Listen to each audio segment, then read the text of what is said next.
Hi, welcome to Learn Law with me, Hema. Today's topic is about Lok Adalat. Lok Adalat అంటే ఏంటంటే peoples court. అంటే జనరల్గా మనకి ఏదైనా ప్రాబ్లం వచ్చినప్పుడు మనం కోర్ట్స్కి వెళ్తూ ఉంటారు. సో ఎవరైతే కేసు వేస్తారో ఒక పరిష్కారం కోసం వాళ్ళని ప్లెయింటిఫ్ వాది అంటారు. అదర్ పార్టీని డిఫెండెంట్ ఆర్ ప్రతివాది అంటారు. సో వీళ్ళు కోర్టుకు వెళ్ళినప్పుడు ఎవరి ఎవిడెన్స్లు వాళ్ళు పెట్టుకుంటారు, ఎవరి వర్షన్ వాళ్ళు ఎక్స్ప్లెయిన్ చేస్తారు కోర్టుకి. ఎవరి వైపు న్యాయం ఉంది అని జడ్జి గారికి అనిపిస్తుందో వారికి అనుగుణంగా తీర్పు ఇవ్వటం అన్నది జరుగుతూ ఉంటుంది. సో ఎవరికైతే అనుకూలంగా తీర్పు వచ్చిందో వాళ్ళు సంతోషంగా ఉంటారు, ఓడిపోయిన వాళ్ళు బాధతో వస్తూ ఉంటారనమాట. సో ఇలాంటివన్నీ సహజంగా కోర్ట్స్లో జరుగుతూ ఉంటాయి. లోక్ అదాలత్స్లో ఏంటంటే the beauty of Lok Adalat is mediation జరుగుతూ ఉంటుంది అన్నమాట. ఇక్కడ దాన్నే ఆల్టర్నేట్ డిస్ప్యూట్ రిజల్యూషన్ మెకానిజం అంటారు. అంటే కాంప్రమైజ్ చేస్తారనమాట. అంటే రాజీ మార్గమే రాజమార్గం అన్నట్లు బోధ పార్టీస్ని కూర్చోబెట్టి వాళ్ళకి ఆమోదకరమైన టర్మ్స్ అండ్ కండిషన్స్ని రాసి ఒక అవార్డు ఇవ్వటం జరుగుతూ ఉంటుంది ఈ లోక్ అదాలత్స్లో. సో మీరు ముఖ్యంగా ఇక్కడ తెలుసుకోవాల్సిన విషయం ఏంటంటే ఏవైనా కాంప్రమైజ్ అయ్యే కేసెస్ అంటే జనరల్గా మనం ఏమంటూ ఉంటామంటే కనుక in law there is a section called section 89 in civil procedure code అండి. So according to this section any matter can be settled outside the court. మీరు ఆల్రెడీ ఒక కేసు కోర్టులో నడుస్తూ ఉన్నా సరే కొన్ని సందర్భాలు ఎలా జరుగుతూ ఉంటుందంటే కోర్ట్స్లో తరాలు మారిపోయినా కూడా తీర్పు అన్నది ఇంకా రాదు. సో దానివల్ల చాలా లాస్ జరుగుతూ ఉంటుంది పార్టీస్కి. ఇయర్స్ అండ్ ఇయర్స్ కోర్ట్స్ చుట్టూ తిరుగుతూ ఉండాల్సి వస్తుంది. కొన్ని సందర్భాలు అయితే కేసు వేసిన వాళ్ళు చనిపోతూ ఉంటారు. దాని తర్వాత వాళ్ళ వారసుల్ని రికార్డులోకి తీసుకురావడం జరుగుతుంటుంది. వాళ్ళు ఎక్కడెక్కడో జీవిస్తూ ఉంటారు. సో ఇదంతా it's a big process. So ఇంకొక విషయం ఏంటంటే justice delayed is justice denied అంటూ ఉంటారు లీగల్ లాంగ్వేజ్లో. అంటే ఏంటంటే మనకి పరిష్కారం అన్నది ఇమీడియట్గా దొరకకుండా సంవత్సరాలు తరబడి తర్వాత మనకు పరిష్కారం దొరికినా కూడా దాని ఫలితం ఉండదు. So to avoid all these things ఏంటంటే లోక్ అదాలత్స్ అనేవి ఎస్టాబ్లిష్ చేయడం జరిగింది. సో టు స్పీడీగా జస్టిస్ జరగాలి, తొందరగా కోర్ట్స్ మీద భారం తగ్గి త్వరగా కేసెస్ అన్ని డిస్పోజ్ అవ్వాలి అన్న ఇంటెన్షన్ తోటి లీగల్ సర్వీస్ అథారిటీ యాక్ట్ ద్వారా మనకి లోక్ అదాలత్స్కి స్టాట్యూటరీ ప్రొవిజన్ ఇవ్వటం జరిగింది.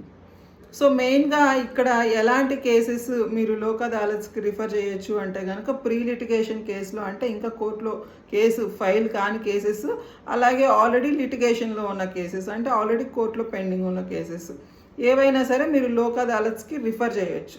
సో లోక్ అదాలత్స్ అనేవి జనరల్గా every year national throughout nation 3 times జరుగుతూ ఉంటుందండి. Those are called as national Lok Adalats. So అప్పుడు ఏం జరుగుతుందంటే Lok Adalats benches, so Lok Adalats benches మీద అక్కడ presiding officer, that particular jurisdiction ఆ కోర్టులో ఉన్న జడ్జి గారు, అడ్వకేట్ ప్యానెల్లో ఉన్న advocates, then social welfare or social spirited person, సంఘ సంస్కర్త, వీళ్ళందరూ కూర్చుంటారు ఆ బెంచ్ మీద. సో దాన్నే లోక్ అదాలత్ బెంచ్ అంటారు. దాని తర్వాత బోత్ ద పార్టీస్, ఇరు వర్గాల వారిని పిలిపిస్తారు. వాళ్ళకి ఆమోదకరమైన సొల్యూషన్ అన్నది వాళ్ళు చెప్తారు. అకార్డింగ్లీ టర్మ్స్ అండ్ కండిషన్స్ వాళ్ళు రాసుకుంటారు. దాన్నే అవార్డ్ అంటారు. సో అదే సివిల్ కోర్టులో కనుక మీకు వస్తే దాన్ని తీర్పు, జడ్జిమెంట్, దాన్ని డిగ్రీ అంటారు. అదే ఇక్కడ అయితే కనుక అవార్డ్ అంటారు. మీకు ఇంకొక విషయం ఏంటంటే మీకు లోవర్ కోర్టులో ఇచ్చిన తీర్పు నచ్చకపోతే కనుక అపీల్కి మనం డిస్ట్రిక్ట్ కోర్టుకు వెళ్తారు. డిస్ట్రిక్ట్ కోర్టులో కూడా మీకు సాటిస్ఫై అవ్వకపోతే హైకోర్ట్స్కి వెళ్తారు. హైకోర్టులో కూడా మీకు ఇఫ్ యూ ఫీల్ మాకు ఇంకా మేము ఫైట్ చేయాలి, మాకు ఇంకా పరిష్కారం దొరకలేదు అంటే కనుక సుప్రీంకోర్టుకు కూడా అపీల్కి వెళ్ళొచ్చు.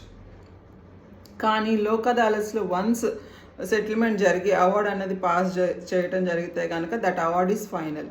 సో మీరు ఎక్కడికి అప్పీల్కి వెళ్ళటానికి అవకాశమే లేదు. ఒకవేళ వాళ్ళు సూచించిన పరిష్కారం కనుక మీకు నచ్చకపోతే కనుక యూ కెన్ ప్రొసీడ్. మీరు డైరెక్ట్గా ఇంకా కోర్టులోనే త్రూ లిటిగేషన్ మీరు ప్రొసీడ్ అయిపోవచ్చు. మీకు ఇద్దరికి బోత్ ద పార్టీస్కి కనుక సొల్యూషన్ అన్నది నచ్చినట్లయితే కనుక కాంప్రమైజ్ అయిపోయి కండిషన్స్ రాసుకొని అవార్డు అన్నది మీరు తీసుకోవచ్చు. ఇంకొక విషయం ఏంటంటే లోక్ అదాలత్స్లో కనుక మీరు కనుక సెటిల్ చేసుకుంటే ద ఎంటైర్ కోర్ట్ ఫీ మీరు పే చేసింది మొత్తము విల్ బి రిఫండెడ్ బ్యాక్. కొన్ని సందర్భాల్లో అయితే కనుక మనకి depending upon the value of the property చాలా హై అమౌంట్స్ కూడా కోర్ట్ ఫీజుగా పే చేయాల్సిన సందర్భాలు ఉంటాయి. సో ఇలా లోక్ అదాలత్స్లో మీరు మ్యాటర్ సెటిల్ చేసుకుంటే కనుక మీకు మొత్తం కోర్ట్ ఫీ అంతా వెనక్కి వచ్చేస్తుందండి. సో ఎలాంటి కేసెస్ చేసుకోవచ్చు లోక్ అదాలత్స్లో అంటే కనుక స్మాల్ ఫ్యామిలీ డిస్ప్యూట్స్ అనగానే కొంతమంది అడుగుతూ ఉంటారు డివోర్స్లు కూడా లోక్ అదాలత్స్లో తీసుకోవచ్చా అని. Lok adalats do not have any jurisdiction to grant decree of divorce అన్నది లోక్ అదాలత్స్కి జ్యూరిస్డిక్షన్ లేదండి, వాళ్ళు ఇవ్వరు.